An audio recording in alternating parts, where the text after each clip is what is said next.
Yan pintor canto dan dalagang isif gintong puso. Ang hangin ng gabi sa Maynila ay masangsang, pinaghalong usok ng sasakyan, amoy na nilulutong pagkain sa kalye, at ang hindi maipagkakailang alingasaw ng kahirapan. Para kay Maria Clara Santos, o Iklara, sa kanyang mga kaibihan, ang bawat paghinga ay paalala ng mga responsibilidad na nakaatang sa kanyang mga balikat. Sa edad na 21, siya ay estudyante sa umaga sa isang pampublikong unibersidad, call center agent sa gabi, at tagapag-alaga sa kanyang nakababatang kapatid na si Elia, na may malubhang sakit sa bato at nangangailangan ng regular na dialysis. Pauwi na si Clara mula sa kanyang night shift, pagod ang katawan at isip, ngunit pilit niyang pinapasigla ang sarili. Kailangan niyang maging malakas para kay Elia. Dala ang isang maliit na supot ng pandesal na natira sa kanyang hapunan, napadaan siya sa isang madilim na eskinita malapit sa kanilang inuupahang apartment sa Sampalo. Dito, sa ilalim ng nag-iisang poste ng ilaw na andap-andap, madalas niyang nakikita ang isang lalaki. Hindi ito pulubi, bagamat ang suot nito ay halos luma na rin at gusgusin. Palagi itong may hawak na lapis at papel, o kaya iuling, at abala sa pagguhit sa anumang malinis na espasyo na kanyang makita. Lumang dyaryo, karton, minsan pa nga isa pader gamit ang kapirasong uling. Palagi siyang nakayuko, tila ba nahihiyang mag-angat ng tingin. Ngunit sa mga bihirang pagkakataon na nagtatama ang kanilang mga mata, nakikita ni Clara ang kakaibang kislap doon, isang kislap ng talino, ng lungkot at marahil ng pag-asa. Tinatawag niya itong ang pintor sa kanto sa kanyang isipan. Ngayong gabi, may kakaibang nag-udyok kay Clara na lapitan ito. Siguro dahil sa labis na pagod o sa pangulila sa isang taong makakausap man lang. Huminga siya ng malalim at lumapit. Gabi po, bati ni Clara, medyo nahihiya. Pasensya na sa abala. Bahagyang nagulat ang lalaki at napaangat ng tingin. Sa mas malapitang pagtitig, napansin ni Clara ang linis ng kanyang mga mata, taliwas sa gusot niyang buhok at maruming pisngi. May kakaibang tindig ito, kahit pa nakaupo sa malamig na semento. At, kailangan niyang aminin, may angkin itong kagwapuhan na hindi maitatago ng kanyang kalagayan. Magandang gabi rin, sagot nito, ang boses ay bahagyang paos ngunit malinaw. Napapansin ko po kasi kayo palagi ritong nagdodrawing, sabi ni Clara, sinubukang ngumiti. Mukhang magaling po kayo. Dinukot niya ang supot ng pandesal. Gusto niyo po? Pasensya na, ito lang. Tinitigan ng lalaki ang pandesal, pagkatapos ay si Clara. Isang maliit na ngiti ang sumilay sa kanyang mga labi.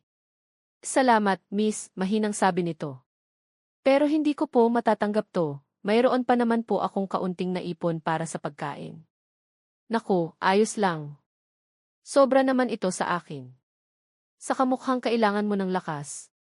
Kanina ka pa riyan, di ba, mapilit ni Clara. May kung anong awa at paghanga siyang naramdaman para sa estranghero. Nag-atubili ang lalaki, ngunit sa huli tinanggap din ang tinapay. Salamat ulit. Ako nga pala si Miguel. Clara po, pakilala niya. Miguel, pag-ulit niya, tila nilalasap ang pangalan. Sandali lang po, sabi nito at mabilis na may dinukot sa kanyang bulsa, isang maliit na piraso ng uling at isang kapirasong karton na nakuha niya sa basurahan. Sa loob ng ilang sandali, ang kanyang mga daliri ay tila sumasayaw sa ibabaw ng karton. Pag-angat niya ng tingin, iniabot niya ito kay Clara. Para po sa inyo. Kapalit ng kabutihan ninyo. Isang maliit na sketch ng isang bulaklak na sampagita, simple ngunit puno ng buhay. Namangha si Clara sa detalye. Wow! Ang ganda! Salamat, Miguel. Clara! Ano ba yan, nakikipag-usap ka na naman sa kung sino-sinong hampas lupa riyan? Ang matinis na boses ni Katrina, ang kanyang kasama sa apartment, ang pumutol sa kanilang pag-uusap. Si Katrina ay kabaligtaran ni Clara, laging nakaayos, mamahalin ang damit, kahit pautang, at mataas ang tingin sa sarili. Lumapit si Katrina, nakataas ang kilay habang tinitingnan si Miguel mula ulo hanggang paa na may pandidiri. Alam mo, girl, baka mamaya modus yan. Maganda ka pa naman, baka ma-charming ka lang niyang mga ganyan para makapanghuthot. Naramdaman ni Clara ang pamumula ng kanyang pisngi.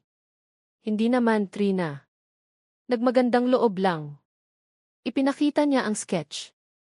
Tingnan mo, binigyan niya ako nito. Pinagtawanan lang ni Katrina ang drawing. Hay naku, Clara. Ang dali mo talagang mauto. Sige na, pumasok na tayo. Baka mahawa pa tayo ng kung ano riyan. Hinila niya si Clara papasok ng kanilang building. Lumingon si Clara kay Miguel na nakayuko na ulit, hawak ang pandesal. Pasensya na po ulit, pahabol niya. Umiti lang ito ng tipid. Sa loob ng kanilang maliit na kwarto, hindi maalis sa isip ni Clara si Miguel at ang ginuhit nitong sampag-ita. May kung anong misteryo at lungkot sa mga mata nito na umantig sa kanya. Huwag mo nang isipin yun, Clara, sabi ni Katrina habang naglalagay ng night cream. Maraming ganyan sa lansangan. Kung lahat sila tutulungan mo, baka ikaw pa ang mamulubi.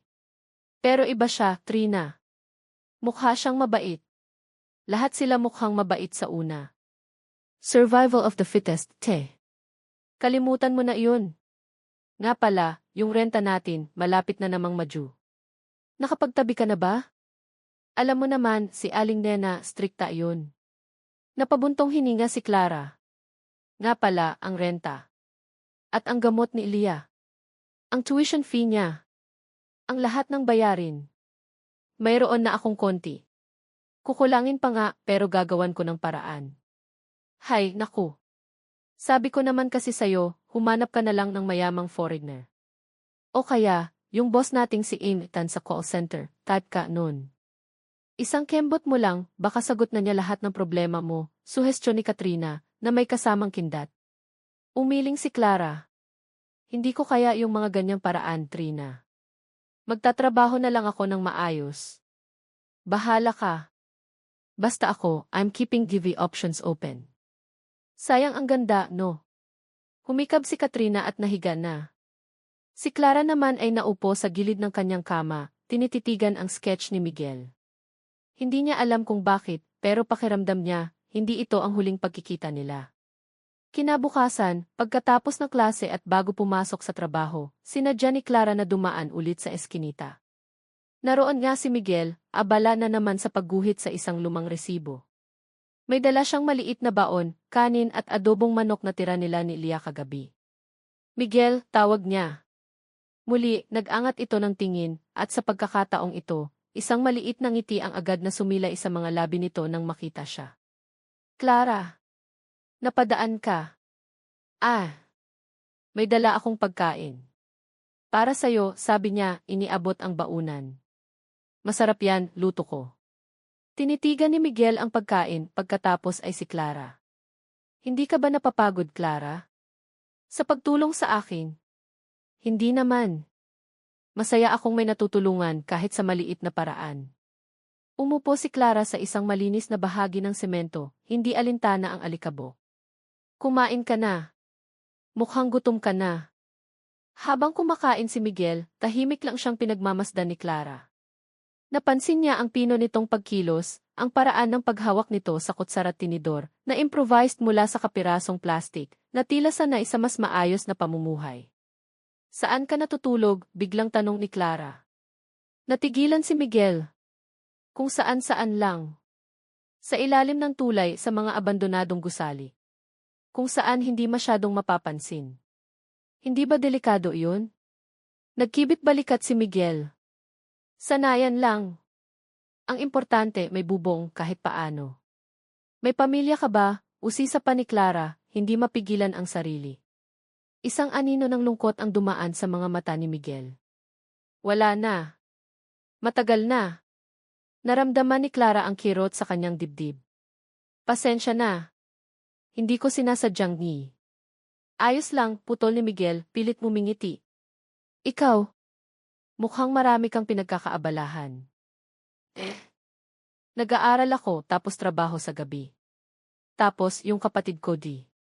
Nag-aalangan siyang ikwento ang tungkol kay Elia. May sakit ba siya? Tila nahulaan ni Miguel. Tumango si Clara. Kailangan niya ng dialysis. At transplant kung papalarin. Malaking pera yun. Kaya kayod marino ako. Napabuntong hininga si Clara. Minsan, parang gusto ko nang sumuko. Pero hindi pwede.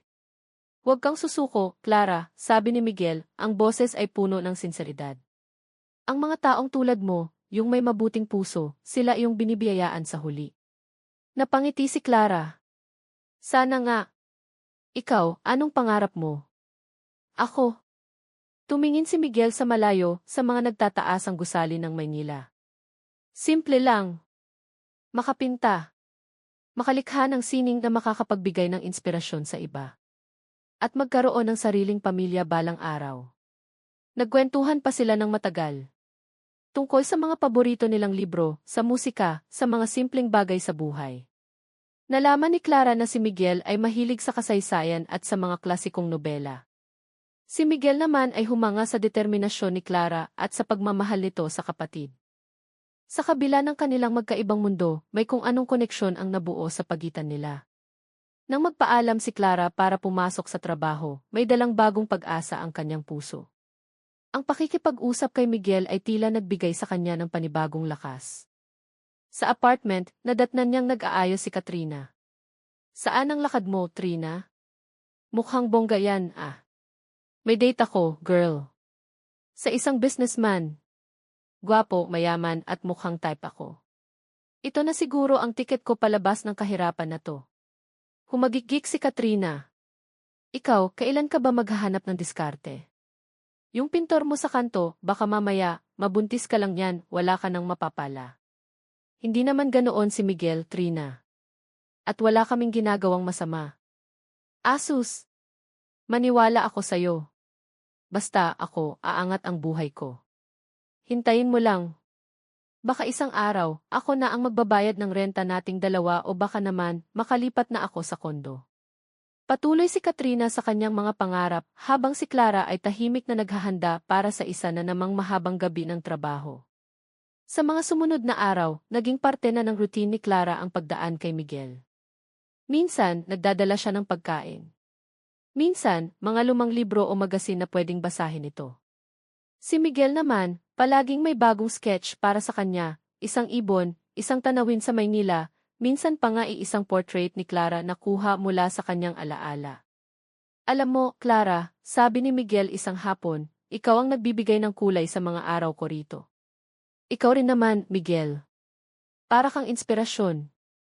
Isang gabi, habang pauwi si Clara, malakas ang buhos ng ulan. Basang-basa siya at nanginginig sa ginaw. Nakita niya si Miguel sa dati nitong pwesto, sinisiksik ang sarili sa isang maliit na sulok para hindi gaanong mabasa, yakap-yakap ang kanyang mga gamit sa pagguhit. Hindi nagdalawang isip si Clara. Nilapitan niya ito. Miguel, sumama ka muna sa amin. Hindi pwedeng dito ka lang sa labas, magkakasakit ka. Pero, Clara si Katrina di. Ako ang bahala. Halika na. Hinila niya si Miguel. Pagdating nila sa apartment, basang-basa at nanginginig, sinalubong sila ng nanlilisik na mga mata ni Katrina. Ano to, Clara? Sinasabi ko na nga ba? Tinuluyan mo na talaga ang pagiging Mother Teresa mo sa hampas lupang iyan, sigaw ni Katrina, nandidiri habang tinitingnan si Miguel.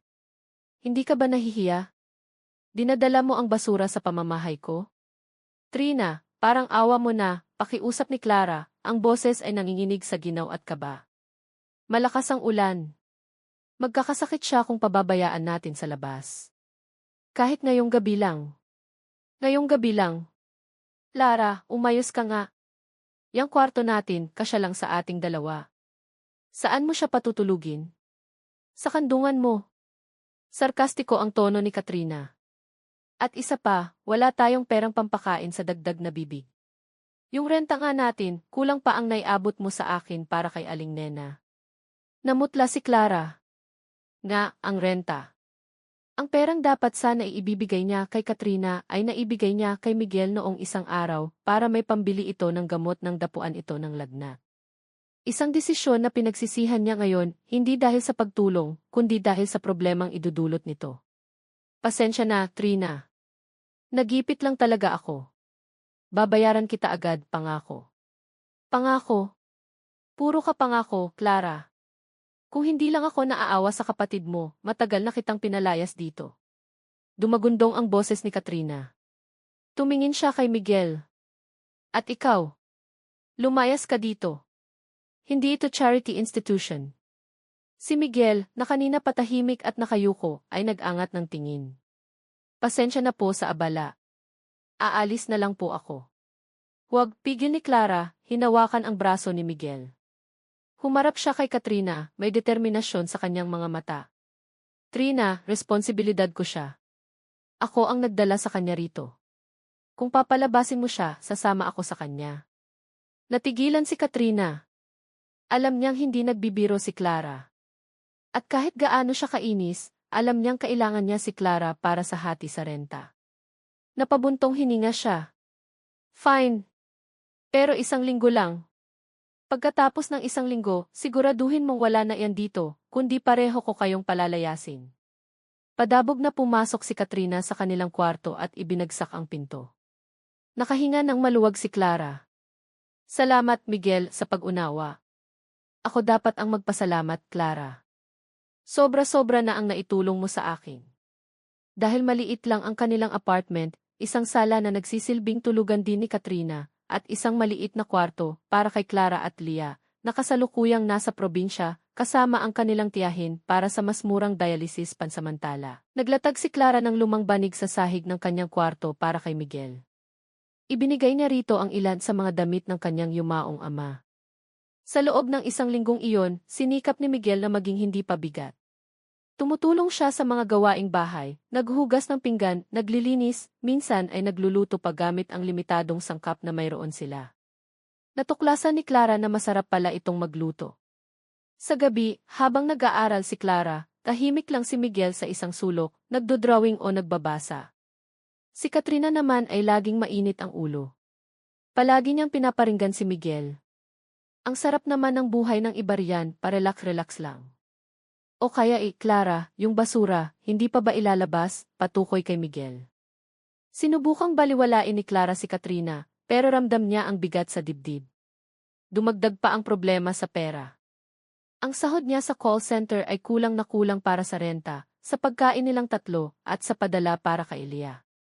Napilitan siyang magbenta ng ilang gamit niya, mga lumang libro, damit, at pati na ang maliit na hikaw na bigay ng kanyang ina. Isang araw, habang wala si Clara, sinubukan ni Katrina na kausapin si Miguel.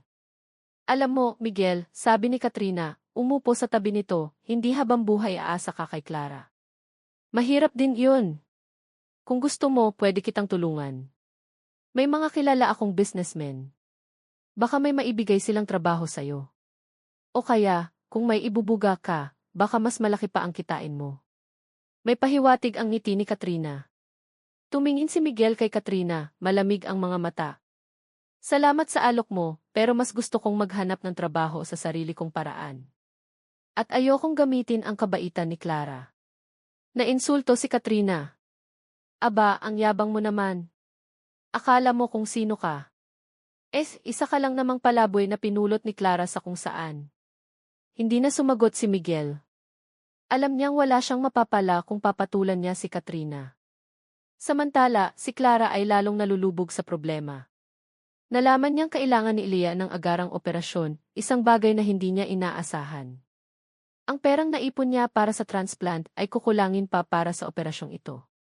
Napapaiyak siya sa gabi, hindi alam kung saan kukuha ng ganoon kalaking halaga. Nakita ni Miguel ang kanyang pag-aalala. Clara, may problema ba? Umiling si Clara, pilit ngumingiti. Wala. Pagod lang siguro ako. Pero hindi na kumbinsi si Miguel. Sa mga mata ni Clara, nakita niya ang bigat ng mundo. Gustuhin man niyang tumulong, alam niyang wala siyang maitutulong sa pinansyal. Ang tanging magagawa niya ay magbigay ng suporta at inspirasyon. Isang gabi, habang mahimbing na natutulog si Clara, kinuha ni Miguel ang kanyang mga gamit sa pagguhit. Gamit ang maliit na ilaw mula sa kanyang cellphone, na bigay ni Clara, luma na nito, sinimulan niyang iguhit ang mukha ni Clara, ang kanyang mga mata na puno ng determinasyon, ang kanyang mga labi na laging handang umiti sa kabila ng mga pagsubok. Ito ang pinakamagandang obra na nagawa niya. Kinabukasan, bago matapos ang 1 linggong palugit ni Katrina, nagpaalam si Miguel. Clara, kailangan ko nang umalis, sabi niya. Salamat sa lahat. Iniabot niya ang sketch. Para sa'yo. Naluha si Clara nang makita ang drawing. Miguel, saan ka pupunta? Hahanap ako ng paraan. Para sa sarili ko. At para makatulong sa iyo balang araw. Pangako yan. Umiti siya, isang ngiting puno ng lungkot at pag-asa. Huwag kang mag-alala, magkikita pa tayo. At tulad ng isang anino, nawala si Miguel sa kanyang paningin. Naiwan si Clara, yakap ang drawing, ang puso ipinipiga sa sakit at pangungulila. Lalo siyang nawala ng pag-asa. Paano na si Elia? Saan siya kukuha ng pera? Pagpasok ni Katrina sa kwarto, nakita niya si Clara na umiiyak. O ano? Iniwan ka na ng prinsipe mo. Sabi ko naman sa'yo, ang mga lalaking ganyan, mang-iiwan lang yan sa ere. May ngisi sa labi ni Katrina. Pero, alam mo, may naisip akong paraan para sa problema mo sa pera. May kilala akong Don. Si Don Ricardo. Matagal na iyang may gusto sa'yo. Isang gabi lang kasama siya, baka masagot na lahat ng problema mo, pati na iyang operasyon ng kapatid mo. Napatitig si Clara kay Katrina, hindi makapaniwala sa narinig. Trina, anong klaseng kaibigan ka? Ang mga salita ni Katrina ay tumatak sa isip ni Clara na parang lason. Si Don Ricardo. Isang matandang negosyante, may asawa, nakilala sa pagiging mapagsamantala sa mga kababaihan. Madalas itong magpakita sa call center na pinagtatrabahuhan nila at hindi lingid sa kaalaman ni Clara ang mga tingin nito sa kanya, mga tinging puno ng pagnanasa. Nasusuklam siya sa ideya, ngunit ang mukha ni Elia na nahihirapan ang pumipilit sa kanya. Hindi ko kaya, Trina, mahinang sabi ni Clara, ang luha ay patuloy sa pag-agos. Arte mo pa, Clara, singhal ni Katrina. Ito na ang pagkakataon mo. Isipin mo si Elia. Gusto mo bang mamatay yun dahil lang sa pride mo? Si Don Ricardo, mabait naman yun kung makukuha niya ang gusto niya. Isang malaking halaga ang kaya niyang ibigay. Sapat na para sa operasyon at baka may matira pa para sa transplant. Sa mga sumunod na araw, lalong lumala ang kalagayan ni Elia. Tumawag ang tiyahin nila, umiiyak. Kailangan na raw operahan si Elia sa lalong madaling panahon. Wala nang oras si Clara. Sa bawat paghinga, naririnig niya ang mga salita ni Katrina, ang alok ni Don Ricardo. Isang gabi, desperada na, tinawagan niya si Katrina. Trina, CJ. Kausapin mo si Don Ricardo. May ngiting tagumpay sa mga labi ni Katrina. Good decision, girl. Ako na ang bahala. Kinabukasan, sinundo si Clara ng isang mamahaling kotse.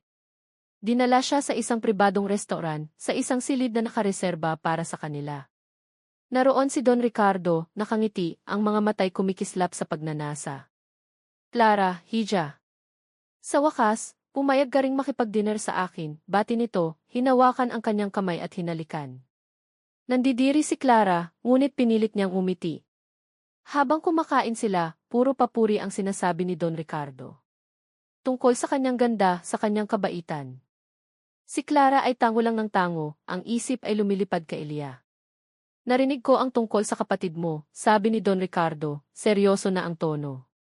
Handa akong tumulong. Magkano ba ang kailangan mo?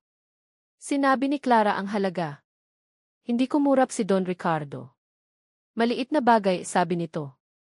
Pero, alam mo naman, lahat ng bagay ay may kapalit. Tinitigan niya si Clara ng makahulugan. Gusto kitang makasama, Clara. Hindi lang ngayong gabi. Gusto kong maging inspirasyon mo. At ikaw ang magiging inspirasyon ko. Naramdaman ni Clara ang pagbilis ng tibok ng kanyang puso. Ito na ayun. Ang kapalit ng buhay ng kapatid niya. Mag-iisip po muna ako, sabi ni Clara, nanginginig. CJ, bibigyan kita ng panahon. Pero huwag masyadong matagal, hija. Baka mahuli ang lahat. Iniabot nito sa kanya ang isang sobre. Pang down payment. Para maniwala kang seryoso ako. Pag-uwi ni Clara, binuksan niya ang sobre.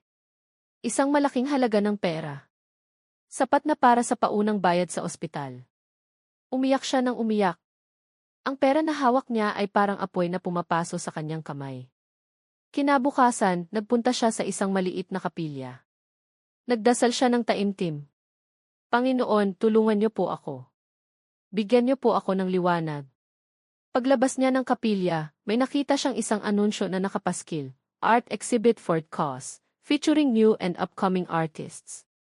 Proceeds will go to children with kidney disease. Biglang may kung anong pumasok sa isip ni Clara. Ang mga sketch ni Miguel. Ang galing nito sa pagguhit. Paano kung hindi siya nag-aksaya ng panahon? Kinuha niya ang lahat ng sketch na bigay ni Miguel, pati na ang portrait niya. Nagtanong-tanong siya kung saan matatagpuan ang organizer ng exhibit. Siya si Aling Nena, hindi ang Aling Nena na naniningil ng renta, kundi ibang tao, isang retiradong guro na may advocacy para sa mga batang maisakit sa bato. Ipinakita ni Clara ang mga gawa ni Miguel. Namangha si Aling Nena. Napakagaling ng gumawa nito.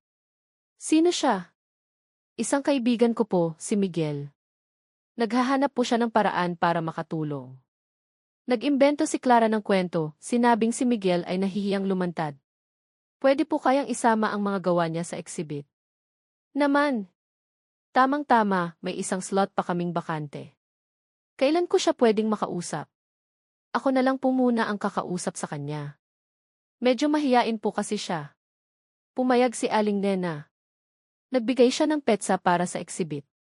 2 linggo mula ngayon. Dali-daling umuwi si Clara, ang puso ay puno ng bagong pag-asa. Ngunit may isang problema, nasaan si Miguel? Paano niya ito hahanapin? Nagpunta siya sa eskinita kung saan sila unang nagkita. Nagtanong-tanong siya sa mga tindera sa paligid. Walang nakakaalam kung nasaan si Miguel. Halos mawalan na siya ng pag-asa nang may maalala siya. Ang sabi ni Miguel, madalas itong tumambay sa mga abandonadong gusali. May isang lumang sinihan malapit sa kanilang lugar na matagal ng abandonado. Sinubukan niyang puntahan iyon. Madilim at maalikabok sa loob ng lumang sinihan. Ang amoy ng lumot at ng nabubulok na kahoy ang sumalubong sa kanya. Miguel, tawag niya, ang boses ay nanginginig sa takot at kaba. Miguel, nandito ka ba? May narinig siyang kaluskos sa isang sulok. At mula sa dilim, lumabas si Miguel. Mas payat, mas gusgusin, ngunit ang mga matay buhay pa rin. Clara, gulat na sabi nito. Anong ginagawa mo rito? Niyakap ni Clara si Miguel. Miguel, mabuti na lang nandito ka. May pag-asa pa. Ikinuwento niya ang tungkol sa exhibit. Ang mga mata ni Miguel ay nagningning. Talaga, Clara? At kailangan natin ng marami pang gawa mo. Kaya mo ba? Para sa'yo, Clara, at para sa mga batang matutulungan natin, kakayanin ko. Sa mga sumunod na araw, naging abala sila. Naghanap si Clara ng mga murang art supplies, papel, uling, pintura na abot kaya. Si Miguel naman ay walang tigil sa pagguhit at pagpinta. Ang lumang sinihan ang naging studio nila. Si Clara ang nagsilbing inspirasyon, modelo at tagahanga ni Miguel. Habang nagpipinta si Miguel, nagkukwentuhan sila, nagtatawanan. Nakalimutan nila pansamantala ang kanilang mga problema. Ang mahalaga, magkasama sila. Samantala, si Katrina ay laging nagtatanong tungkol kay Don Ricardo. Ano na, Clara? Nagdesisyon ka na ba? Baka mainip yun. Malapit na, Trina. Bigyan mo pa ako ng kaunting panahon. Ang perang bigay ni Don Ricardo ay itinabi ni Clara. Nangako siya sa sarili na ibabalik niya iyon. Hindi niya isusuko ang kanyang dignidad. Dumating ang araw ng exhibit. Ang mga gawa ni Miguel ay nakadisplay ng maganda. Maraming tao ang humanga sa kanyang talento. May mga bumili ng kanyang mga obra. Ang portrait ni Clara ang pinakamahal na nabenta. Sa pagtatapos ng araw, isang malaking halaga ang nalikom. Sapat na para sa operasyon ni Elia at may matitira pa. Niyakap ni Clara si Miguel, umiiyak sa tuwa. Salamat, Miguel. Salamat. Walang anuman, Clara. Tayo ang gumawa nito. Ngunit sa gitna ng kanilang kasiyahan, isang anino ang dumating. Si Don Ricardo kasama si Katrina. Magaling, Clara. Magaling, sabi ni Don Ricardo, pumapalakpak ng dahan-dahan. Impressive. Pero akala mo ba makakatakas ka sa akin? Tumingin siya kay Miguel. At sino naman itong kasama mo? Ang bago mong inspirasyon. Ang ngiti ni Katrina ay puno ng panunuya. Sabi ko na nga ba, may tinatago kang alas, Clara. Pero hanggang kailan yan? Ang pagdating ni Don Ricardo at Katrina ay nagdala ng tensyon sa masayang pagtitipon. Agad na lumapit si Aling Nena, ang organizer ng exhibit. Don Ricardo, isang karangalan po kayong makita rito, bati ni Aling Nena, walang kamalay-malay sa namumuong gulo. At ikaw din, Katrina. Napakaganda ng kinalabasan ng exhibit, hindi ba? Naman, Aling Nena, sagot ni Katrina, ang mga mata ay nakatuon kay Clara at Miguel na may halong pang-insulto.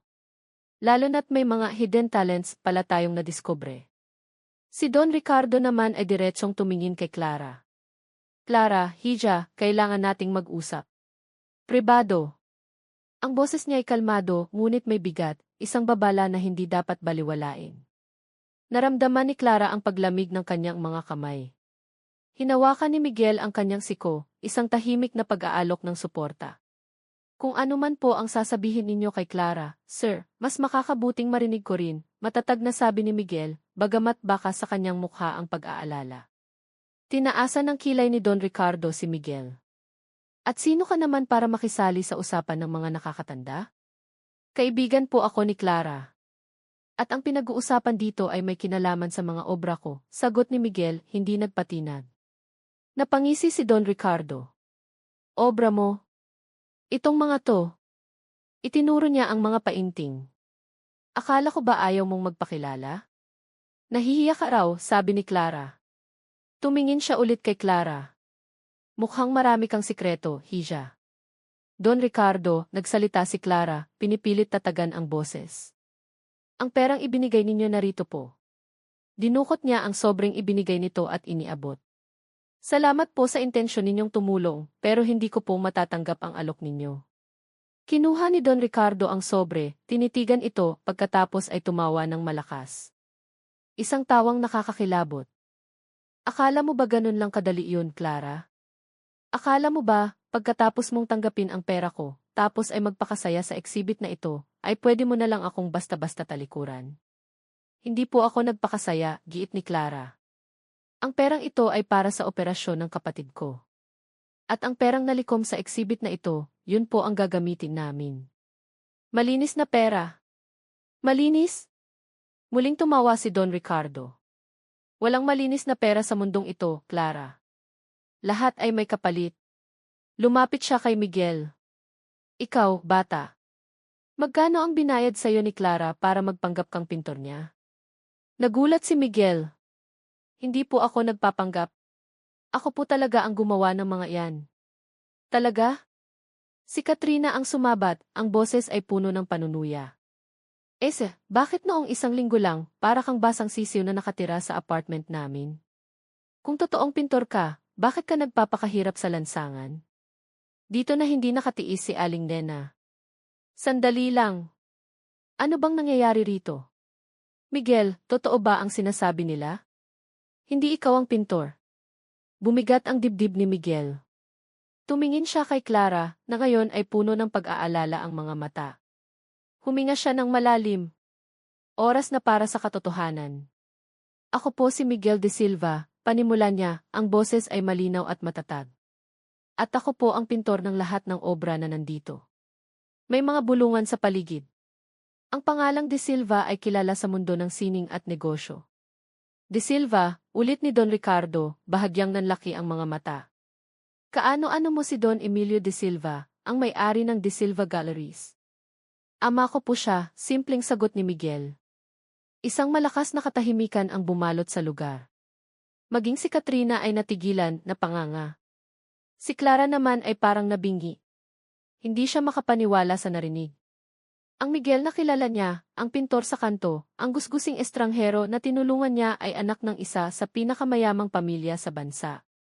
Kung gayon, basag ni Don Ricardo sa katahimikan, ang boses ay hindi na kasing angas kanina, bakit ka nagpapakahirap sa ganitong sitwasyon? Isang laro lang ba ito para sa inyong mga mayayaman?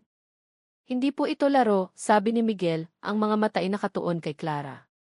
Umalis po ako sa amin. Gusto kong makilala ang tunay na mundo, hindi ang mundong binabalot ng kayamanan at pagkukunwari.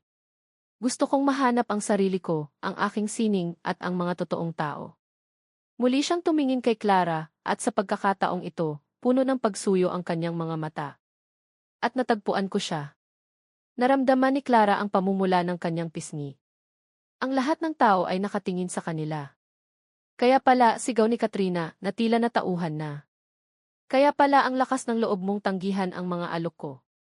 Mayaman ka pala. At ikaw, Clara. Alam mo ba to? Pinagplanuhan niyo ba to para pagtawanan kami? Hindi, Trina. Wala akong alam, depensa ni Clara, nanginginig. Miguel, bakit hindi mo sinabi sa akin? May bahid ng sakit sa kanyang boses. Patawarin mo ako, Clara, sabi ni Miguel, lumapit sa kanya. Natakot ako. Natakot akong baka kung malaman mo ang totoo, magbago ang tingin mo sa akin. Gusto kong mahalin mo ako bilang si Miguel, ang pintor, hindi si Miguel de Silva, ang tagapagmana. Pero niloko mo pa rin ako, hindi mapigil ang sabi ni Clara, ang luhay na mumuo na sa kanyang mga mata. Pakiramdam niya ipinagtaksilan siya. Hindi ko intensyong lokohin ka, Clara. Maniwala ka sa akin. Tama na iyang drama ninyo, putol ni Don Ricardo, na tila nakuha na ulit ang kumpiyansa. Kahit pa anak ka ni Don Emilio, may utang pa rin sa akin si Clara. Ang perang ibinigay ko, may kasunduan yun. Walang kasunduan, Don Ricardo, matigas na sabi ni Clara. Hindi ako pumayag sa marumi ninyong alok. At ang pera ninyo, na isauli ko na. Pero ang kahihiyan na idinulot mo sa akin, giit ni Don Ricardo. Sa tingin mo ba, palalampasin ko iyon? Don Ricardo, nagsalita si Miguel, humarang kay Clara. Kung may problema kayo kay Clara, sa akin ninyo idaan. At tungkol sa pera, kung yan lang ang habol ninyo. Dinukot ni Miguel ang kanyang wallet, isang mamahaling leather wallet na ngayon lang nakita ni Clara, at kumuha ng checkbook. Mabilis siyang nagsulat at iniabot ito kay Don Ricardo. Yan. Doblado pa yan sa down payment na sinasabi mo. Ngayon, pwede na ba kayong umalis at huwag nang guluhin si Clara? Tinitigan ni Don Ricardo ang tseke, nanlaki ang mga mata sa halaga. Pagkatapos ay tumingin siya kay Miguel, pagkatapos kay Clara. May ngisi sa kanyang mga labi. Mukhang may nakuha kang malaking isda, Clara. Congratulations! Tumalikod siya at umalis, kasunod ang natulalang si Katrina, na hindi makapaniwala sa mga nangyayari. Nang makaalis na sila, hinarap ni Clara si Miguel. Ang mga tao sa paligid ay unti-unti nang nag-aalisan, marahil ay ayaw nang makisawsaw pa. Miguel, totoo ba ang lahat ng iyon? Tanong ni Clara, ang boses ay mahina. Tumango si Miguel. Clara, patawarin mo ako kung hindi ko agad sinabi sa'yo. Ang sakit, Miguel, sabi ni Clara, ang luhay tuluyan ng bumagsak. Akala ko totoo ka. Akala ko pareho lang tayo ng mundo. Hinawakan ni Miguel ang mga kamay ni Clara. Clara, lahat ng ipinakita ko sa'yo, lahat ng naramdaman ko para sa'yo, totoo yun. Ikaw ang nagbigay sa akin ng pag-asa. Ikaw ang nagturo sa akin kung ano ang tunay na kahulugan ng pagmamahal at sakripisyo. Mayaman ang pamilya ko. Pero hindi yun ang sukatan ng pagkatao ko. Si Miguel na pintor, si Miguel na minahal mo, yun ako, Clara. Tumingin si Clara sa mga mata ni Miguel.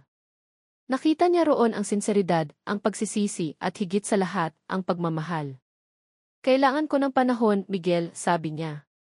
Masyadong marami ang nangyari. Tumango si Miguel, malungkot. Naiintindihan ko. Hihintayin kita, Clara. Kahit gaano katagal. Sa gabing iyon, hindi mapakali si Clara. Ang saya ng tagumpay para sa operasyon ni Ilia ay nahaluan ng pait ng katotohanang nalaman niya tungkol kay Miguel. Mahal niya si Miguel, sigurado siya roon. Pero kaya niya bang tanggapin ang mundong ginagalawan nito? Ang mundo ng mga De Silva? At kaya ba niyang patawarin ito sa hindi pagsasabi ng totoo? Ang sagot sa ngayon ay hindi niya alam. Lumipas ang ilang araw. Ang operasyon ni Ilia ay naging matagumpay. Labis ang pasasalamat ni Clara sa Diyos at sa lahat ng tumulong, lalo na kay Miguel, kahit pa maihidwaan sila. Ang perang nalikom sa exhibit, kasama na ang karagdagang tulong mula kay Aling Nena, na humanga sa katatagan ni Clara, ay sapat para sa lahat ng gastusin sa ospital at sa paunang gamutan ni Ilia. Si Miguel ay hindi na nagpakita o tumawag kay Clara, bilang pagrespeto sa hiling niyang bigyan siya ng panahon. Ngunit lingid sa kaalaman ni Clara, palihim itong nagbabantay sa ospital, tinitiyak na maayos ang kalagayan ni Ilia at hindi sila nagkukulang sa anumang pangangailangan. Nagpadala ito ng mga bulaklak at prutas nang hindi nagpapakilala. Si Katrina naman ay hindi na umuwi sa apartment. Pagkatapos ng eskandalo sa exhibit, tila nahiya na itong magpakita kay Clara. Nalaman na lang ni Clara mula sa ibang katrabaho na nag-resign na ito sa call center at umalis na ng Maynila, marahil ay naghahanap ng bagong oportunidad sa ibang lugar. Naiwan kay Clara ang responsibilidad sa buong renta ng apartment, ngunit sa tulong ng naipon mula sa exhibit, pansamantala niya itong nakayanan. Isang hapon, habang nagbabantay si Clara kay Elia na natutulog, pumasok si Aling Nena. "Clara, kumusta na si Elia?" tanong nito. "Mabuti na po, Aling Nena. Malakas na po siya kumain. Salamat po ulit sa lahat." "Walang anuman, Hija. Alam mo, may gustong kumausap sa'yo." May ngiti sa labi ni Aling Nena. Mula sa likuran ni Aling Nena, lumitaw si Don Emilio de Silva, ang ama ni Miguel. Isang matangkad at kagalang-galang na lalaki, may mga mata itong katulad ng kay Miguel, puno ng talino at kabaitan. Nagulat si Clara. "Don Emilio, ano po ang ginagawa ninyo rito?" "Gusto kitang makilala ng personal, Clara," sabi ni Don Emilio, ang boses ay malumanay. "At gusto kitang pasalamatan." "Pasalamatan po? Para saan po?" "Sa pagbabago ng anak ko. Si Miguel matagal na siyang nawala sa amin. Hindi sa pisikal kundi sa emosyonal. Mula nang mamatay ang kanyang ina, nagrebelde siya. Ayaw niyang tanggapin ang responsibilidad niya sa pamilya, sa aming negosyo. Pero mula nang makilala kanya, nakita ko ulit ang dating Miguel, yung masayahin, yung may pangarap, yung mapagmahal." Naluha si Clara. "Hindi ko po alam kung ano ang nagawa ko. Marami, Hija. Ipinakita mo sa kanya ang tunay na halaga ng buhay. Na hindi lahat ay tungkol sa pera. At higit sa lahat, minahal mo siya nang walang hinihintay na kapalit, kahit noong panahong akala mo'y wala siyang maibibigay sa'yo." "Mahal ko po si Miguel," aminado ni Clara. "Alam ko. At mahal ka rin niya." "Sobra." Ngumiti si Don Emilio. "Clara, gusto kong hilingin sa'yo na bigyan mo pa ng isang pagkakataon si Miguel. Nagkamali siya sa hindi pagsasabi ng totoo. Pero ginawa niya iyon dahil natakot siyang mawala ka. Hayaan mo siyang patunayan ang sarili niya sa'yo." Ang mga salita ni Don Emilio ay tumagos sa puso ni Clara. Tama ito. Mahal niya si Miguel. At handa siyang bigyan ito ng isa pang pagkakataon. Kinagabihan, pagkatapos umalis ni Don Emilio, nagising si Elia. "Ate, si Kuya Miguel, nasaan?" Nagulat si Clara. "Kilala mo si Kuya Miguel?" Tumango si Elia. Palagi siyang dumadalaw dito. Nagdadala ng prutas. Sabi niya, wag ko raw sabihin sa iyo para surprise." Ngumiti si Elia. "Ang bait niya, ate. Bagay kayo." Napangiti si Clara. Kahit ang kapatid niya ay boto kay Miguel. Kinabukasan, nagpa siya si Clara. Pupuntahan niya si Miguel. Alam niya kung saan ito hahanapin, sa lumang sinehan, ang kanilang naging tagpuan. Pagdating niya roon, naroon nga si Miguel, nakaupo sa isang lumang upuan, nakatingin sa isang blankong canvas. Tila malalim ang iniisip. "Miguel," tawag ni Clara. Lumingon si Miguel, nagulat nang makita siya. Agad itong tumayo. "Clara, anong ginagawa mo rito? Gusto kitang makausap." "Tungkol saan?" May kaba sa boses ni Miguel. Lumapit si Clara. "Tungkol sa atin." Huminga siya ng malalim. "Miguel, napatawad na kita." Nakita ni Clara ang pagliliwanag sa mukha ni Miguel. "Talaga, Clara?" "Pero may kondisyon." "Kahit ano, Clara. Gagawin ko. Una, wala nang lihiman. Kahit ano, sabihin mo sa akin. Pangalawa, huwag mong kalimutan kung saan ka nanggaling, hindi ang yaman ng pamilya mo, kundi ang mga aral na natutunan mo sa lansangan, ang mga taong tumulong sa iyo. At pangatlo, ngumiti si Clara. Ituloy mo ang pagpinta. Dahil yan ang tunay na Miguel na minahal ko." Niyakap ni Miguel si Clara ng mahigpit. "Pangako, Clara. Lahat yan gagawin ko." "Salamat. Salamat sa pangalawang pagkakataon." Hinalikan niya si Clara sa noo, pagkatapos ay sa mga labi, isang halik na puno ng pagmamahal, pasasalamat at pangako ng isang bagong simula. Sa mga sumunod na buwan, maraming nagbago. Si Miguel, sa tulong ng kanyang ama, ay nagtayo ng isang foundation para sa mga batang lansangan na may talento sa sining. Nagbibigay sila ng libreng art workshops at scholarships. Siya rin ang naging pangunahing benefactor ng ospital kung saan naoperahan si Elia. Si Clara naman ay nagpatuloy sa kanyang pag-aaral, pero hindi na siya nagtatrabaho sa call center. Si Miguel na ang sumuporta sa kanya, ngunit hindi sa paraang magiging dependent si Clara.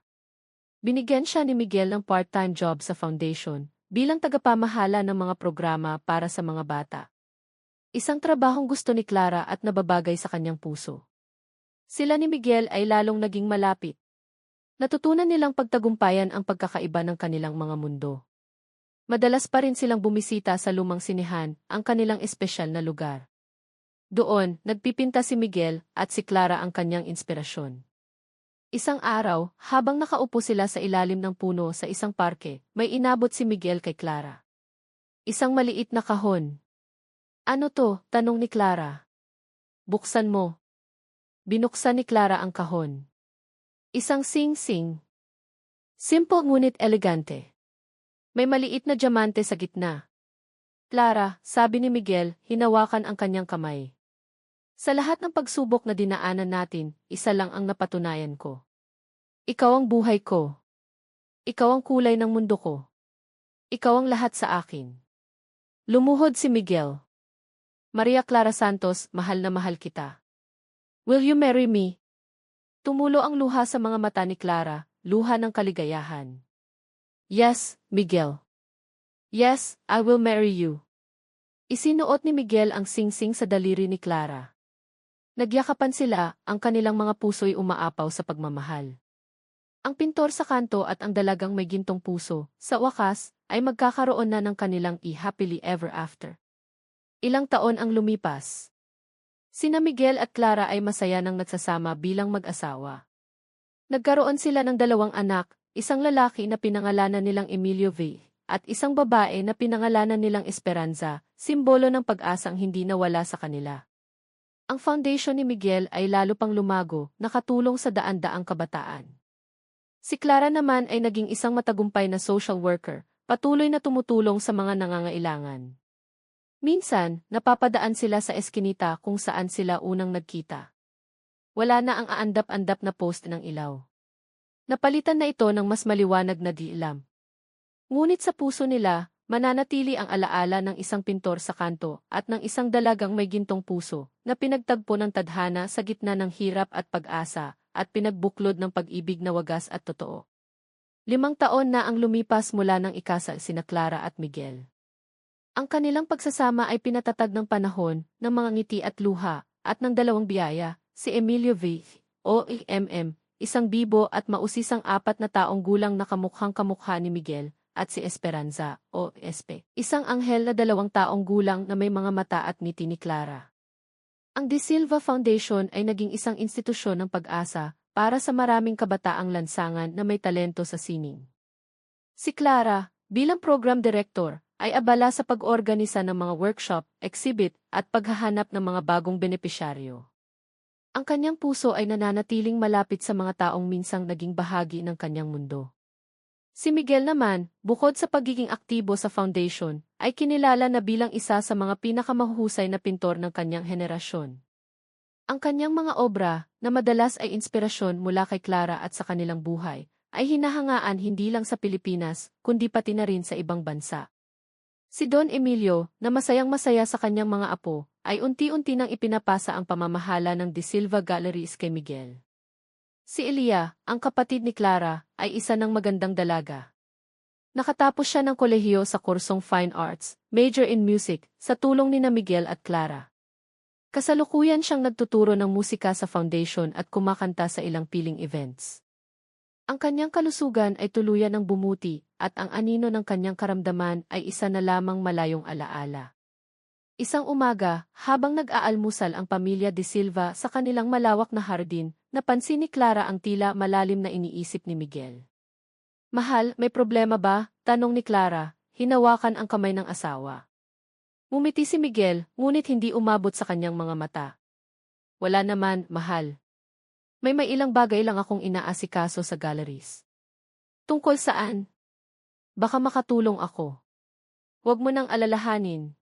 Mga technicalities lang sa isang upcoming international exhibit. Medyo may mga hindi inaasahang aberya sa logistics. Pilit pinasigla ni Miguel ang boses. Ngunit kilala ni Clara si Miguel. Alam niyang mayroon itong hindi sinasabi. Sa mga nakalipas na linggo, napapansin niyang madalas itong balisa at ginagabi ng uwi. Ngunit pinili niyang huwag nang usisain pa, nagtitiwala sa asawa. Sa De Silva Galleries, ang technicalities na tinutukoy ni Miguel ay mas malalim pa. May mga kumakalat na chismis tungkol sa authenticity ng ilang art pieces na hawak ng kanilang gallery, mga chismis na tila planado at naglalayong sirain ang kanilang reputasyon. Ang pinakamasakit, may mga bulong-bulungan na si Miguel mismo ay sangkot sa pamimeke ng ilang obra para mapataas ang halaga nito. Mga paratang na walang katotohanan, ngunit mahirap pabulaanan kapag nagsimula ng kumalat. Sino sa tingin mo ang may gawa nito, Miguel? Tanong ni Lorenzo, ang matapat na general manager ng galleries at kanang kamay ni Don Emilio. Hindi ko alam, Manong Lo.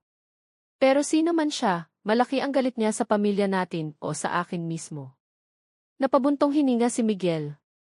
Ang pinakakakatakot niya ay ang epekto nito sa foundation. Kung masira ang pangalan ng De Silva, maaaring maapektuhan ang tiwala ng mga donor at sponsor ng foundation.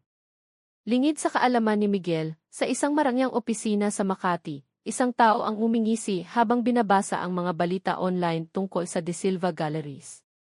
Si Don Ricardo. Hindi niya malilimutan ang pagkapahiya na idinulot sa kanya ni na Miguel at Clara 5 taon na ang nakakaraan. Ang perang ibinigay sa kanya ni Miguel ay insulto sa kanyang pagkatao. Matagal siyang naghintay ng tamang pagkakataon para makaganti. At ngayon, sa tulong ng ilang maimpluwensyang tao na may galit din sa mga De Silva, sinisimulan na niya ang kanyang plano. Magaling, sabi ni Don Ricardo sa kanyang sarili. Tingnan natin kung hanggang saan ang tapang mo, Miguel De Silva, kapag ang pundasyon na ipinagmamalaki mo ay unti-unti nang gumuho. Isang hapon, habang nasa foundation si Clara, may isang hindi inaasahang bisita ang dumating. Isang babaeng payat, mukhang pagod at may daladalang maliit na bag. Clara, tawag ng babae, ang boses ay pamilyar ngunit may halong pag-aalinlangan. Napatitig si Clara. Katrina. Si Katrina nga. Ang dating kasama niya sa apartment, ang oportunistang kaibigan na naglaho na lang.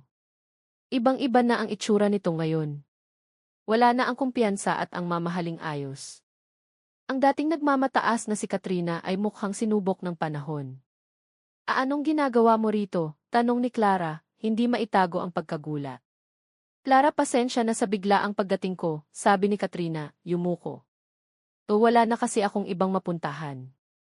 Nalaman ko mula sa isang dating katrabaho na dito ka na raw nagtatrabaho.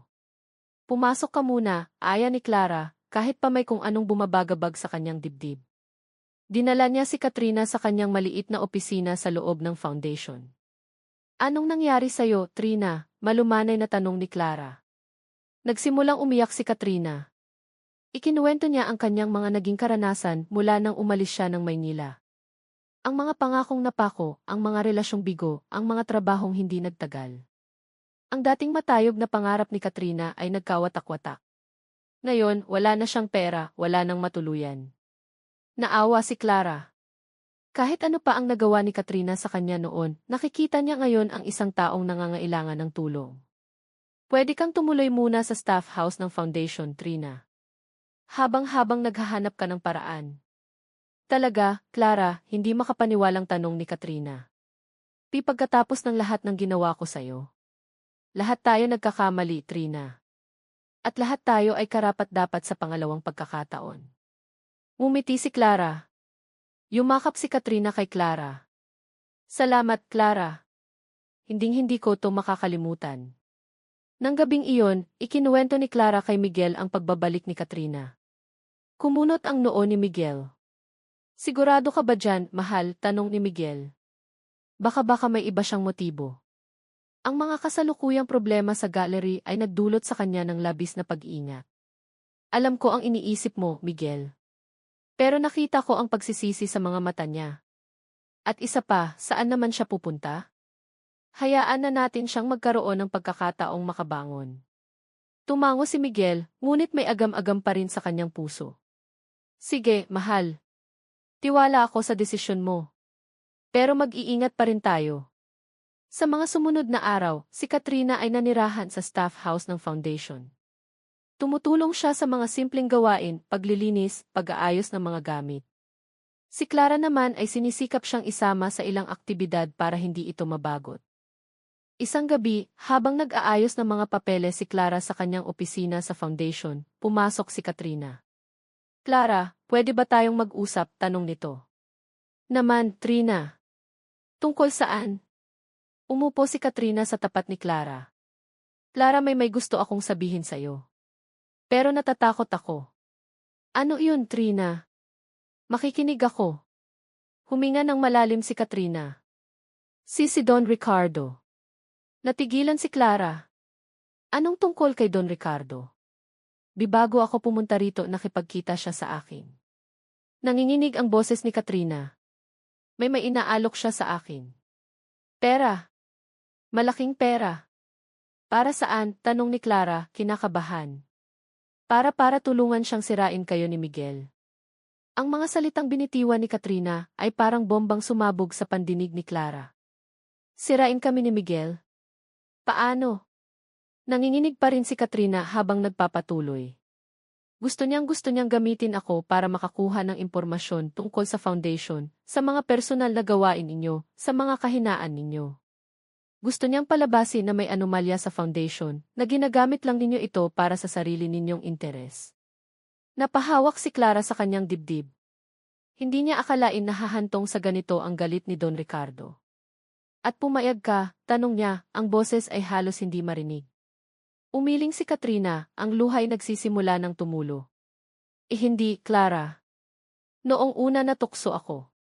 Desperada na kasi ako. Pero hindi ko kaya. Hindi ko kayang gawin yun sa'yo pagkatapos ng lahat ng kabutihan mo sa akin. Kaya ka pumunta rito. Para bigyan ka ng babala. Clara, mag-ingat kayo. Si Don Ricardo galit na galit siya. Gagawin niya ang lahat para makaganti. Niyakap ni Clara si Katrina. Salamat, Trina. Salamat sa pagsasabi ng totoo. Pinatunayan mong nagbago ka na nga. Pero natatakot ako, Clara. Paano kung malaman niyang sinabi ko sa'yo to? Huwag kang mag-alala, Trina. Poprotektahan ka namin. Nang gabing iyon, agad na sinabi ni Clara kay Miguel ang lahat. Ang agam-agam ni Miguel tungkol kay Katrina ay napalitan ng pag-aalala para sa kaligtasan nito at ng mas matinding galit kay Don Ricardo. Kailangan nating maging mas maingat, mahal, sabi ni Miguel. At kailangan nating protektahan si Katrina. Pansamantala, pinatira nila si Katrina sa isang maliit na guest house sa loob ng kanilang mansyon, kung saan mas mababantayan siya. Sinubukan nilang alamin kung ano ang mga susunod na hakbang ni Don Ricardo. Nag-hire si Miguel ng private investigator para subaybayan ang mga kilos nito. Nalaman nilang si Don Ricardo ay may mga koneksyon sa ilang maimpluwensyang tao sa media at sa mundo ng sining na may mga personal na galit din sa pamilya De Silva. Ito ang mga ginagamit niya para ikalat ang mga malisyosong tsismis. Samantala, si Elia ay nagsimula ng makaramdam ng kakaiba. May isang lalaking madalas na nanonood sa kanya habang nagtuturo siya ng musika sa foundation. Si Marco. Isang bagong volunteer sa foundation, tahimik, misteryoso, ngunit may angking galing sa pagtugtog ng gitara. Palaging nakangiti si Marco kay Lia, at hindi maipagkakaila ni Lia na may nararamdaman siyang kikilig dito. Ate Clara, kilala mo ba si Kuya Marco? Tanong ni Lia isang araw. Si Marco? Bago lang siyang volunteer. Mukhang mabait naman. Bakit, type mo? Mapanuksong tanong ni Clara. Namula si Elia. Ate naman. Nagtatanong lang. Ngunit lingid sa kaalaman nila, si Marco ay hindi isang ordinaryong volunteer. Mayroon siyang ibang pakay. Isang gabi, habang nag-iisa si Elia sa music room ng foundation, nilapitan siya ni Marco. Lia, ang galing mo talagang kumanta, puri ni Marco. Salamat, Marco. Alam mo, may kilala akong record producer. Naghahanap siya ng bagong talent. Sa tingin ko, bagay na bagay ka. Gusto mo bang ipakilala kita? Nagningning ang mga mata ni Leah.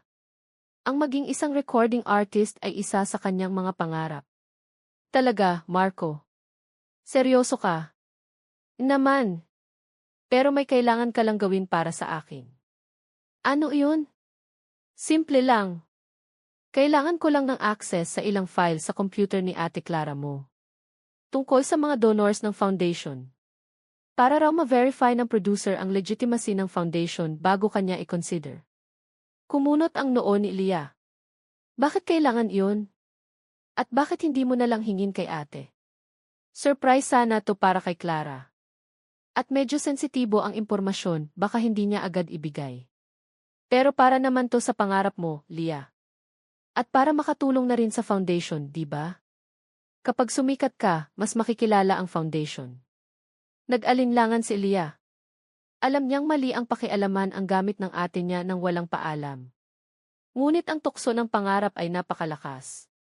Sa kabilang dako, ang mga paninira kay Miguel at sa De Silva Galleries ay lalo pang lumalala. May mga artikulong lumalabas sa mga tabloid at blind items sa social media. Ang ilan sa mga sponsor ng foundation ay nagsimula ng magtanong at mag-atubili sa pagbibigay ng suporta. Miguel, anong gagawin natin? Nag-aalalang tanong ni Clara. Hindi pwedeng masira ang tiwala ng mga tao sa foundation. Maraming bata ang umaasa sa atin.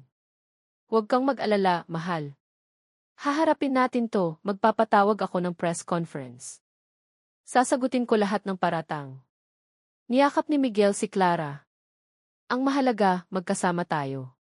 Ngunit bago pa man ang nakatakdang press conference, isang mas malaking dagok ang dumating. Isang umaga, nagising na lang sila sa balitang may kumakalat na mga peking dokumento online, mga financial statement ng foundation na tila minanipula para palabasing may kickback na nakukuha sina Miguel at Clara. Ang mas masakit, ang mga dokumentong ito ay tila nanggaling mismo sa loob ng foundation. Paano nangyari to? Sigaw ni Miguel, hawak ang printout ng mga peking dokumento. Sino ang may access sa mga files na to maliban sa atin at sa accountant? Napatingin si Clara kay Miguel, ang mukha'y puno ng takot at isang masakit na hinala. Miguel, si Leah. Agad nilang pinuntahan si Leah sa kwarto nito. Nadatnan nila itong umiiyak, hawak ang cellphone, binabasa ang mga masasakit na komento online tungkol sa kanila. Leah, anak, malumanay na tawag ni Clara. May kinalaman ka ba rito? Tumingin si Leah sa kanila, ang mga matay puno ng pagsisisi. Kuya Miguel. Pipatawarin niyo po ako. Humagulgol siya. Ikinuwento ni Leah ang lahat. Ang tungkol kay Marco, ang pangako ng pangarap, ang pagkuha niya ng kopya ng mga files sa computer ni Clara. Hindi niya alam na gagamitin ito sa paninira. Niyakap ni Clara si Leah. Leve, tahan na. Alam naming hindi mo sinasadya. Ngunit sa puso ni Clara, may kirot. Ang taong pinagkatiwalaan nila, ang kapatid niya, ay nagamit laban sa kanila. Si Miguel naman ay napakuyom ng kamao. Si Marco, kailangan natin siyang mahanap. Siya ang susi para malaman kung sino talaga ang nasa likod nito, bukod kay Don Ricardo. Ngunit huli na sila. Si Marco, pagkatapos makuha ang kailangan niya kay Leah, ay naglaho na parang bula. Walang record nito sa foundation, walang contact number, walang address. Isa siyang multo. Ang pamilya De Silva ay nasa gitna ng isang malaking krisis. Ang kanilang pangalan, ang kanilang pundasyon, ang kanilang kinabukasan ay nakataya. Ang paglantad ng mga peking dokumento ay nagdulot ng malaking pinsala. Ang press conference na ipinatawag ni Miguel ay naging isang mainit na pagtatanong mula sa media, na karamihan ay tila bayad na para idiin sila. Kahit anong paliwanag ang gawin ni Miguel, ang duda ay naitanim na. Ang De Silva Foundation, na dating simbolo ng pag-asa, ay nabahiran na ng kontrobersya. Maraming donor ang umatras.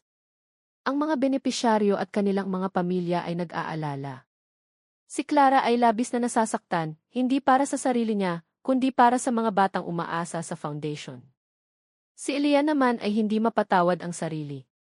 Nagkulong siya sa kwarto, ayaw kumain, ayaw makipag-usap. Kailangan nating kumilos, Miguel, sabi ni Clara isang gabi, ang boses ay pagod ngunit may determinasyon. hindi tayo pwedeng magpatalo sa kanila. Kailangan nating patunayan na malinis ang konsensya natin. Alam ko, mahal. Pero paano? Ang mga dokumento mukhang pinag-aralan talaga para magmukhang totoo. At si Marco, wala tayong mahahanap na bakas niya. Sa gitna ng kanilang pag-uusap, tumawag si Katrina. Clara, Miguel, may narinig ako. Si Don Ricardo may binabalak siyang malaking event, isang charity ball daw, para sa mga tunay na nangangailangan, pero ang totoo, gagamitin niya iyon para lalo kayong idiin at ipromote ang sarili niya bilang bagong tagapagtaguyod ng sining at kawanggawa. Kailan yan? Tanong ni Miguel. Sa susunod na linggo. Nagkatinginan sina Miguel at Clara. Ito na marahil ang pagkakataon nila. Kailangan nating makapasok sa event na iyon, sabi ni Miguel. Kailangan nating makahanap ng ebidensya na si Don Ricardo ang may pakana ng lahat at kung sino si Marco. Ngunit paano? Siguradong mahigpit ang seguridad. At paano sila makakahanap ng ebidensya sa ganoong kaikling panahon? Dito pumasok si Don Emilio. Ako na ang bahala sa imbitasyon, sabi nito. Mayroon pa rin akong ilang kaibigan na tapat sa akin. At tungkol sa ebidensya baka may maitutulong ang lumang kaibigan ko sa ED. Sa tulong ni Don Emilio at ng kanyang mga koneksyon, nagsimula silang mag-imbestiga. Ang private investigator na kinuha ni Miguel ay nagdoble kayod. Si Katrina, sa kanyang kaalaman sa mga pasikot-sikot ng alta sosyedad, ay nagbigay ng ilang impormasyon tungkol sa mga posibleng kasabwat ni Don Ricardo. Si Elia naman, sa kabila ng kanyang depresyon, ay gustong makabawi. Naalala niya ang ilang detalye tungkol kay Marco, ang paborito nitong kape, ang klase ng cellphone na gamit nito, ang isang maliit na peklat sa kaliwang kamay. Mga maliliit na detalye, ngunit maaaring makatulong. Ibinigay niya ang lahat ng impormasyong ito sa investigator. Araw ng charity ball ni Don Ricardo. Ang venue ay isang grand ballroom sa isang 5-star hotel. Puno ng mga kilalang personalidad, mga negosyante, politiko, artista. Lahat ay naroon para suportahan daw si Don Ricardo. Sina Miguel at Clara ay dumating, elegante sa kanilang kasuotan, ngunit may kaba sa kanilang mga dibdib. Agad silang sinalubong ng mapanuyang ngiti ni Don Ricardo. Miguel, Clara. Isang sorpresa kayong makita rito, sabi ni Don Ricardo. Akala ko ba ay abala kayo sa paglilinis ng inyong reputasyon? Nandito kami para suportahan ang iyong kawanggawa, Don Ricardo, sagot ni Miguel, pilit nang humingiti. Habang nagaganap ang programa, sina Miguel at Clara, kasama ang ilang pinagkakatiwalaang tauhan ni Don Emilio, ay palihim na nagmamanman. Si Katrina, na nagpanggap bilang isang waitress, sa tulong ng koneksyon ni Don Emilio sa hotel management, ay alerto sa anumang kahina-hinalang kilos. Si Elia naman ay nasa bahay, kasama si Don Emilio at ang mga bata, ngunit ang kanyang puso ay nasa ballroom. Patuloy siyang nagdarasal. Sa kalagitnaan ng event, habang nagbibigay ng talumpati si Don Ricardo, tungkol sa kanyang ipagmamahal sa sining at sa mga kapuspalad, isang pamilyar na mukha ang namataan ni Katrina malapit sa backstage. Si Marco. May kausap itong isang lalaki na mukhang security personnel ni Don Ricardo, at may iniaabot na isang maliit na vis. Agad na sininyasan ni Katrina si Miguel. Dahan-dahang lumapit si Miguel sa backstage, sinundan ni Clara. Ngunit bago pa sila makalapit, nakita sila ni Marco. Agad itong tumakbo. Habulin natin siya, sigaw ni Miguel. Nagsimula ang habulan sa loob ng hotel. Si Marco ay mabilis, ngunit sina Miguel at ang kanyang mga tauhan ay determinado. Sa wakas, sa may fire exit, na corner nila si Marco. Sino ka? At sino ang nag-utos sa'yo? Tanong ni Miguel, hawak ng mahigpit si Marco. Sa una, ayaw magsalita ni Marco. Ngunit nang ipakita ng mga tauhan ni Don Emilio ang kanilang mga DBA badge, ang di lumang kaibigan ni Don Emilio ay isang mataas na opisyal pala sa EHB na nagbigay ng suporta. At nang ipaalala sa kanya ang posibleng kaso ng pagnanakaw ng data at paninira, nagsimula na siyang manginig. Si Don Ricardo po, aminado ni Marco. Siya po ang nag-utos sa akin na kunin ang mga files mula kay Leah at ibigay sa isang hacker para manipulahin ang mga financial statement. Ang ESG na iyon. Yun po ang kopya ng original na files at ang komunikasyon namin ni Don Ricardo. Sakto namang dumating ang ilang media personnel na tapat pa rin sa katotohanan na naabisuhan na ni Don Emilio. Huli sa akto si Marco. Samantala, sa ballroom, hindi alam ni Don Ricardo ang nangyayari sa backstage. Patuloy siya sa kanyang mapagkunwaring talumpati. Ngunit biglang may umakyat sa stage, si Miguel, hawak ang EXP.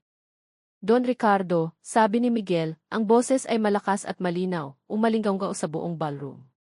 Tapos na ang palabas mo. Ipinakita ni Miguel sa malaking screen ang laman ng EXP, ang mga email at text messages sa pagitan ni Marco at Don Ricardo, ang mga utos nito, ang mga peking dokumento na ipinagawa.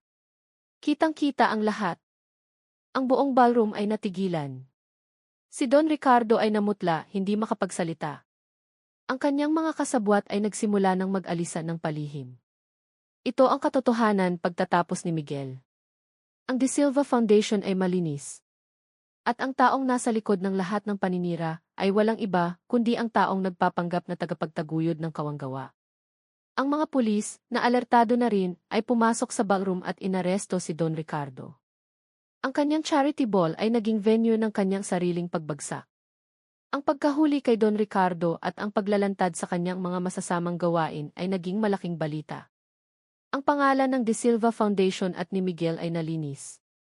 Ang tiwala ng publiko at ng mga donor ay unti-unting nanumbalik. Marami ang humanga sa katatagan ni Miguel at Clara. Si Marco ay nahaharap sa kaso, ngunit dahil sa kanyang kooperasyon, maaaring mapababa ang kanyang sentensya. Pinatawad na siya ni Elia, ngunit ang aral na natutunan nito ay mananatili sa kanya habang buhay. Si Katrina, sa kanyang naging papel sa paglutas ng kaso, ay binigyan ng bagong pagkakataon ni Clara at Miguel.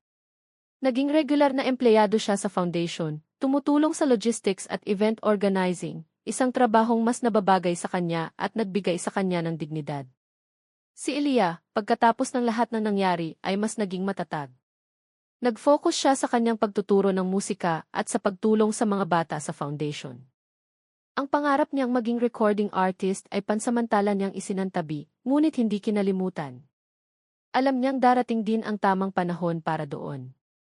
Sa ngayon, masaya siyang maging inspirasyon sa iba sa pamamagitan ng kanyang musika.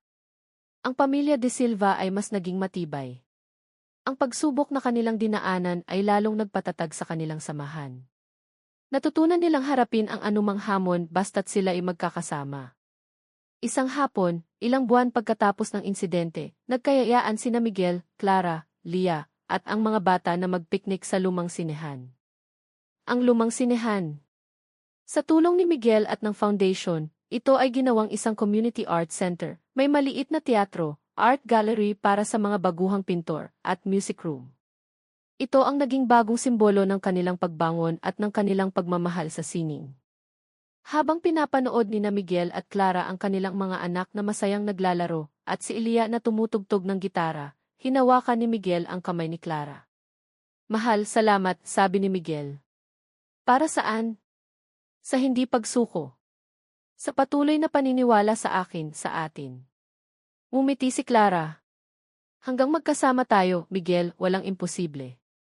Tumingin sila sa mga gawa ng sining na nakadisplay sa gallery ng community center, mga obra ng mga kabataang minsang nawalan ng pag-asa, ngunit ngayon ay puno ng pangarap. Ito ang kanilang tagumpay.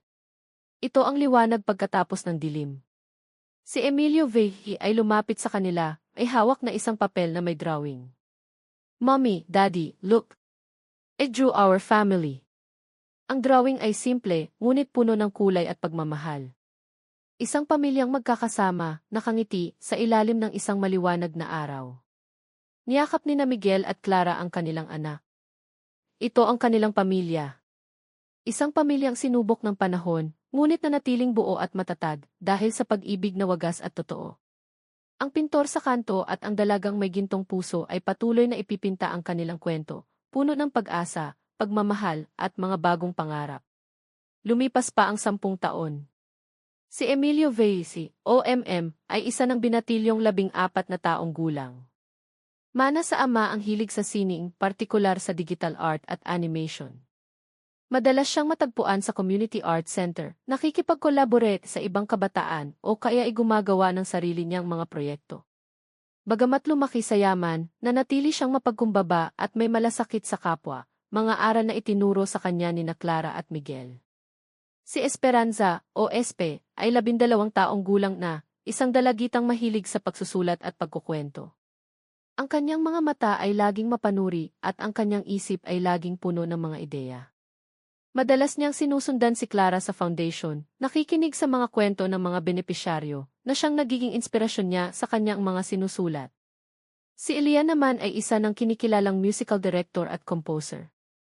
Nagpatuloy siya sa pagtuturo sa foundation, ngunit paminsan-minsan ay tumatanggap na rin ng mga proyekto para sa mga pelikula at teatro.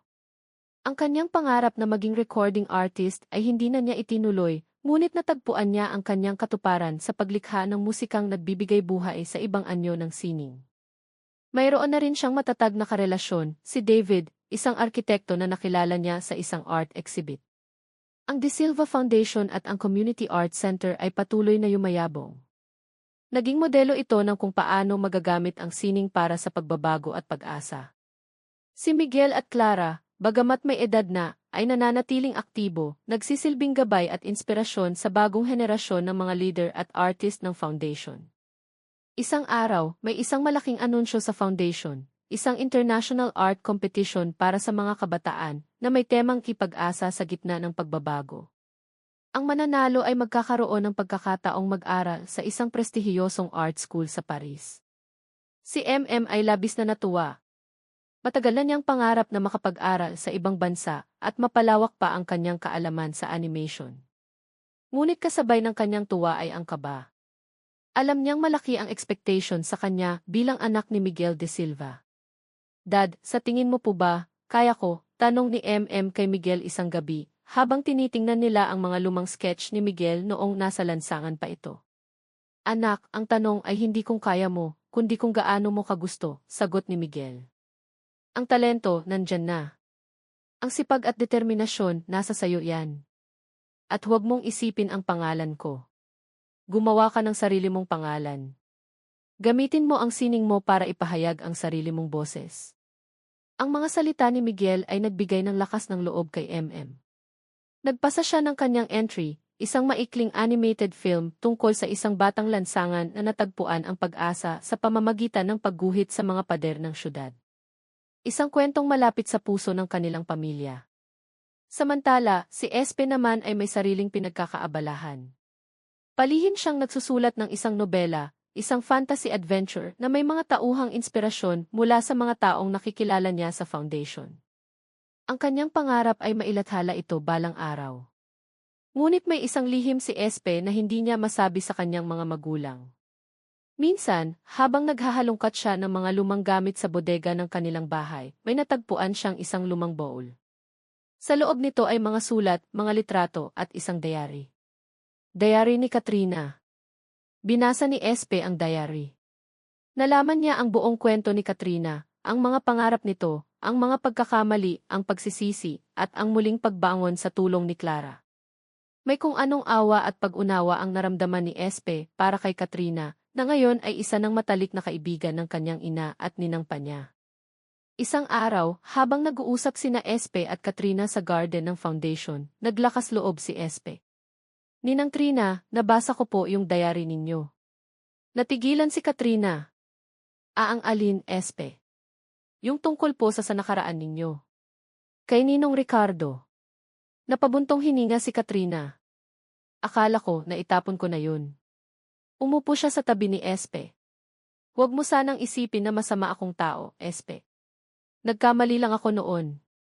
Sobrang desperada. Naiintindihan ko po, Ninang. At humahanga po ako sa inyo. Kasi nagbago po kayo. Ngumiti si Katrina. Salamat kay mommy mo. Siya ang nagbigay sa akin ng pangalawang pagkakataon. Tumingin siya kay Espe. Alam mo, Espe, ang buhay ay parang nobela. May mga kabanatang masaya, may malungkot, may nakakakaba. Pero ang mahalaga, sa bawat kabanata, may natututunan tayo. At tayo ang may hawak ng panulat para sa mga susunod pang pahina. Ang mga salitang iyon ay tumatak sa isip ni Espe. Mas lalo siyang na-inspire na tapusin ang kanyang nobela. Dumating ang araw ng announcement ng mga nanalo sa art competition. Kinakabahan si MM. Ang buong pamilya de Silva, kasama si Elia at David, at si Katrina, ay naroon para suportahan siya. Nang tawagin ang pangalan ni MM bilang grand prize winner, hindi niya napigilan ang mapaluha. Niyakap niya ang kanyang mga magulang. Sabi ko sa'yo, anak, kaya mo, masayang sabi ni Miguel. Congratulations, MM. We're so proud of you, sabi ni Clara, ang puso'y puno ng saya. Ang pagkapanalo ni MM ay hindi lang tagumpay niya, kundi tagumpay ng buong pamilya, at ng foundation na humubog sa kanya. Ito ay patunay na ang mga binhi ng sining at pag-asa na itinanim ni Miguel at Clara ay namumunga na sa bagong henerasyon. Ang pag-alis ni MM patungong Paris ay nagdulot ng halo-halong emosyon sa pamilya. May lungkot sa paglisan, ngunit may saya at excitement para sa bagong yugto ng kanyang buhay. Si Miguel at Clara, bagamat nalulungkot, ay masaya para sa pangarap ng anak. Madalas silang mag-video call, kinakamusta ang pag-aaral nito at ang buhay sa ibang bansa. Isang araw, habang naglilinis ng bodega si Clara, muli niyang nakita ang bowl na pinagkunan ni Espe ng diary ni Katrina. Sa ilalim ng mga lumang gamit, may natagpuan siyang isang pamilyar na bagay, isang maliit, kupas na sketch ng isang sampagita. Ang unang regalong bigay sa kanya ni Miguel noong nasa lansangan pa ito. Napangiti si Clara. Ang simpleng sketch na iyon ang naging simula ng lahat. Sa Paris, si MM ay hindi lang nag-aaral. Nagkaroon din siya ng pagkakataong makilala ang iba't ibang artist mula sa iba't ibang panig ng mundo. Isang araw, sa isang maliit na gallery sa Montmartre, may nakita siyang isang painting na pumukaw sa kanyang atensyon. Isang portrait ng isang babaeng Pilipina, may mapungay na mga mata at isang ngiting tila may itinatagong lungkot. May kung anong pamilyar sa estilo ng pagkakapinta. Excuse me, tanong ni MM sa may-ari ng gallery. Sino po ang pintor nito? Ah, yan ba? Sabi ng may-ari, isang matandang Pranses. Isang misteryosong pintor. Ilang ang pirma niya. Minsan lang siyang magpakita rito para mag-iwan ng kanyang mga obra. Pero napakagaling, hindi ba? Tinitigan ni MM ang pirma. Parang pirma ng kanyang ama. Ngunit impossible. Bakit magpipinta ang kanyang ama sa Paris nang hindi nila alam? Samantala, sa Pilipinas, si Espe ay abala sa huling yugto ng kanyang nobela. Nagpapatulong siya kay Lia sa ilang bahagi na may kinalaman sa musika. Si Lia naman ay masayang-masaya dahil si David ay nag-propose na sa kanya. Malapit na ang kanilang kasal. Isang araw, habang nasa Community Art Center si Espe, may lumapit sa kanyang isang matandang lalaki.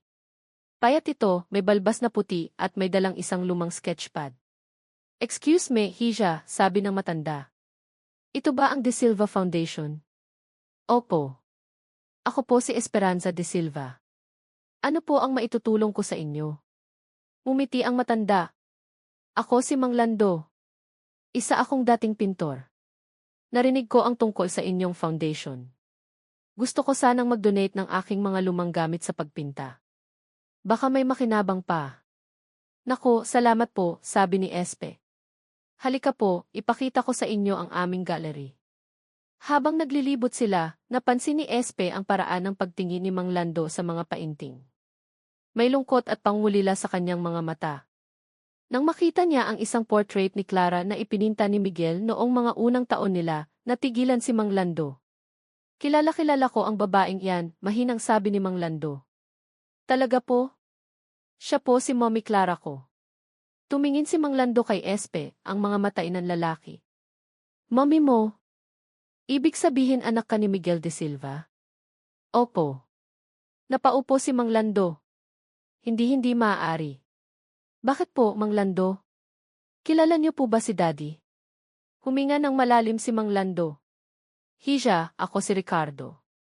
Don Ricardo. Natigilan si Espe. Si Don Ricardo. Ang taong sumubok na sirain ang kanyang pamilya. Ngunit ang Don Ricardo na nasa harap niya ngayon ay ibang-iba. Mukhang mahina, pagod at puno ng pagsisisi. Ikinuwento ni Don Ricardo ang nangyari sa kanya pagkatapos makulong. Nawala ang lahat sa kanya, ang yaman, ang mga kaibigan, ang respeto ng tao.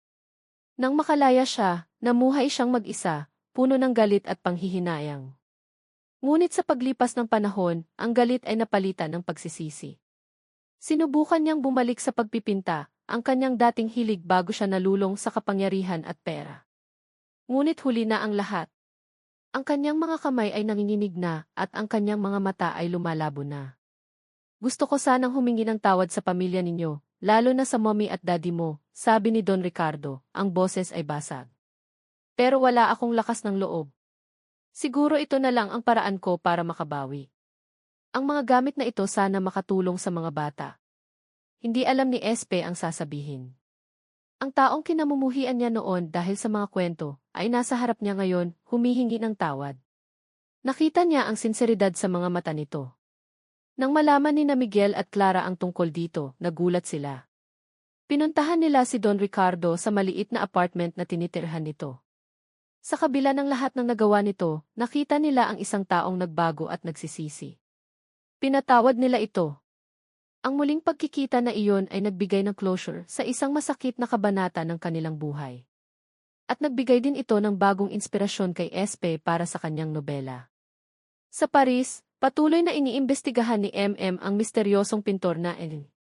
Sa tulong ng ilang kaibigan, natuntun niya ang isang maliit na studio na inuupahan nito. Isang araw, naglakas loob siyang katukin ito. Ang nagbukas ng pinto ay isang lalaking kamukhang-kamukha ni Miguel, ngunit mas matanda ng ilang taon, at may bakas ng lungkot sa mga mata. "Sino ka?" tanong ng lalaki. "Ako po si Emilio de Silva Viti, anak po ako ni Miguel de Silva." Natigilan ang lalaki. "Miguel, kapatid ko." Siya si Mateo de Silva, ang panganay na kapatid ni Miguel na matagal nang nawala. Umalis ito ng bansa bago pa man ang mga pangyayari kina Miguel at Clara. Dala ang sama ng loob sa kanilang ama dahil sa mga hindi pagkakaunawaan sa negosyo at sa personal na buhay. Sa Paris, sinubukan niyang itaguyod ang sarili sa pamamagitan ng pagpipinta, ang tanging bagay na nagbibigay sa kanya ng kasiyahan. Hindi niya alam ang mga nangyari sa Pilipinas. Ang pagkikita ng magtiyuhin ay emosyonal. Ikinuwento ni MM ang lahat. At si Mateo, sa unang pagkakataon sa loob ng maraming taon, ay nakaramdam ng pag-asang makipag-ayos sa kanyang pamilya. Ang pagbabalik ni Mateo sa Pilipinas, kasama si MM, ay isang malaking sorpresa at kasiyahan para kay Don Emilio at sa buong pamilya. Ang mga sugat ng nakaraan ay unti-unting naghilom. Ang kasal ni Lia at David ay naging isang masayang selebrasyon ng pag-ibig at pamilya. Naroon ang lahat, kabilang si Mateo at si Don Ricardo, na inimbita mismo ni Clara. Sa pagtatapos ng gabi, habang nakatingin sina Miguel at Clara sa maningning na mga bituin, napangiti sila. Ang kanilang buhay ay isang obra maestra na puno ng iba't ibang kulay, may masasaya, may malulungkot, may mapusyaw, may matingkad. Ngunit sa bawat stroke ng pinsel ng tadhana, nananatili ang isang bagay, ang pag-ibig na nagbigay buhay sa lahat. Ang pag-ibig ng pintor sa kanto at ng dalagang may gintong puso, na ngayon ay patuloy na namumunga sa mga bagong henerasyon, dala ang mga binhi ng pag-asa at walang hanggang pagmamahal.